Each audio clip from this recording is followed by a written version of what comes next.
ایک چیز یہ بتائیے، یہ جو سارا یہ 2 روزہ یہ ایونٹ ہوا، اس کے اندر خاصی اچھی باتیں ہوئیں، آپ کو نیکسٹ کیا ہوتے ہوئے اس میں دکھائی دے رہا ہے کہ یہ کیا ڈائریکٹ ایف ڈی آئی آئے گی یا پھر کس طرز کی انویسٹمنٹ پاکستان میں آئے گی؟ پاکستان اس سے بینیفٹ کس طریقے سے حاصل کرے گا؟ اور پاکستان مانیٹرنگ کا جو ایک شعبہ ہوتا ہے کہ ہم مانیٹرنگ کر پائیں گے کہ جتنا کہا جا رہا ہے اتنا ہی باہر جا رہا ہے؟ آپ کو لگتا ہے کہ اس پہ ٹرانسپیرنسی ہوگی؟ دیکھیں، ٹرانسپیرنسی سے سب سے پہلا اہم سوال آ جائے گا فارم 47 کی گورنمنٹ ہے بلوچستان میں. دیکھیں اس کے مینڈیٹ کو کون مانیں گے گا؟ وہ آج فیصلہ کر لے، کل کو ایک بہت بڑا سوالیہ نشان بنے گا. دیکھیں فیصلے، انویسٹمنٹ ہونی ہے، سب کچھ ہونا چاہیے. اور یہ دیکھیں یہ چھوٹی انویسٹمنٹ نہیں ہے، اگر سمیلٹرز بھی لگنے ہیں $1 بلین کی انویسٹمنٹ ہے. دیکھیں کاپر تک کا آج تک ہمارے پاس سمیلٹر نہیں ہے. افغان صاحب، میں ایک چیز میں کہنا چاہوں گا کہ ابھی آگے چل کے یہ جو معاملات ہیں، جیسے تھر کول کے معاملے پہ ہم نے دیکھا تھا کہ وفاقی حکومت، صوبائی حکومت میں کافی اس معاملے پر ایک یہ معاملہ بون آف کنٹینشن رہا، ایک سر جنگ بھی اس پہ چلتی رہی. اب یہ جو معاملات ہیں یہاں پر مائنز اینڈ منرلز اور یہ ساری چیزیں، ان کی مائننگ بھی ہوگی، سب کچھ ہوگا، تو اس پہ آپ کو لگتا ہے کہ صوبے آن بورڈ ہیں مکمل طریقے سے، اور پھر آگے طے ہے معاملہ کہ کس طریقے سے ان کی ایکسپلوریشن ہوگی اور کس کو کیا حصہ اس میں ملے گا؟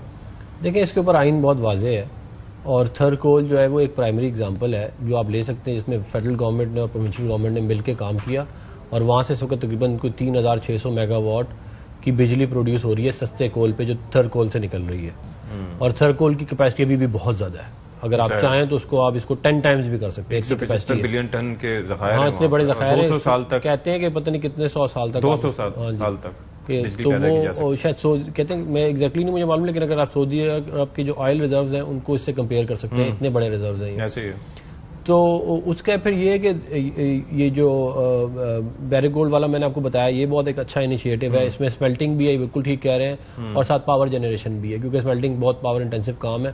تو اس کے لیے جو ہے وہیں پہ پاور پلانٹ لگانے کا جو ہے اس میں پروجیکٹ میں انکلوڈیڈ ہے. اور یہ اس کا پورا وزیر اعظم صاحب نے والی بات کل کہی بھی ہے کہ ہم چاہتے ہیں کہ کوئی ہم منرلز جو ہیں وہ را فارم میں ہم نہ بھیجیں، ہم اس کی خود یہاں پہ اس کی ریفائنمنٹ کرائیں اور پھر ہم بھیجیں تاکہ ہمیں اس کا فائدہ ہو.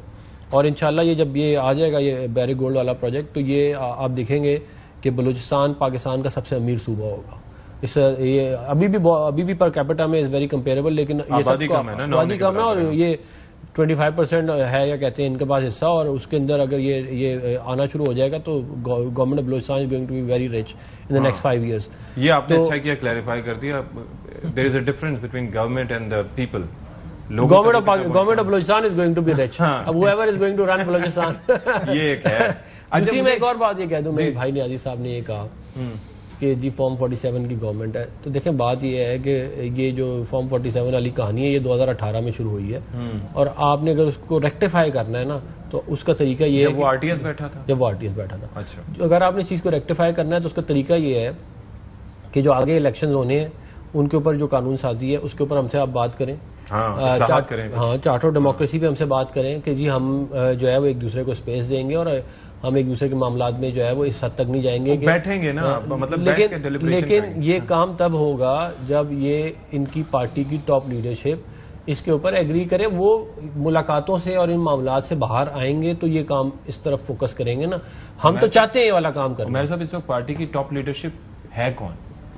دیکھیں لیڈرشپ عمران خان ہی ہے. اگر ان سے ہٹ کے جو باہر معاملات چلا رہے ہیں کون ہے؟ پالیسی ڈیسیجن ایک ہی شخص پی ٹی آئی میں لیتا ہے، وہ عمران خان. ترجمانی کون کر رہا ہے؟ امپلیمنٹ کرنے کے لیے ظاہری بات ہے جس طرح کا ڈیسیجن ہوگا، اگر کے پی کے سے متعلقہ ہوگا تو وہ ایک اسپیسیفک ٹیم کو کہیں گے، پنجاب سے متعلقہ ہوگا تو علیحدہ ٹیم کو کہیں گے. رول ڈیفائنڈ ہے اس رول کے لحاظ سے. اگر آپ کہیں کہ اس وقت پی ٹی آئی میں باہر کوئی سینٹرلائز فگر ہے تو وہ بالکل نہیں ہے. بیرسٹر گوہر صاحب، دیکھیں بیرسٹر گوہر صاحب چیئرمین ہیں، وہ کافی ساری چیزوں کو کوآرڈینیٹ کریں، مگر دیکھیں فرق کیا ہے. لیکن ان کی کمیونیکیشن ہے 100%. ابھی کل بھی ملے ہیں تو، اور وہ پورے رابطے میں خان صاحب کی انسٹرکشنز لے کے آتے ہیں. مگر دیکھیں جب آپ کہہ رہے ہیں نا کہ پارٹی لیول پہ انٹریکٹ کرنا ہے، چیزوں کو کرنا ہے، ہمیں سب سے بڑی کیا ڈیفیشنسی فیس ہو رہی ہے. دیکھیں عمران خان صاحب جیل کے اندر ہیں، پھر نمبر 2 ٹو عمران خان شاہ محمود قریشی وہ جیل میں. مطلب اس کے بعد والا جو ٹیئر سمجھا جاتا تھا کہ پوٹینشلی بڑا ہوگا، ان سے لائلٹیز چینج کرا. آپ کو لگ رہا ہے کہ جو جیل کے اندر ہیں اس وقت، جیل کے باہر جو آپ لوگوں کے حالات چل رہے ہیں اس پہ وہ خوش ہیں؟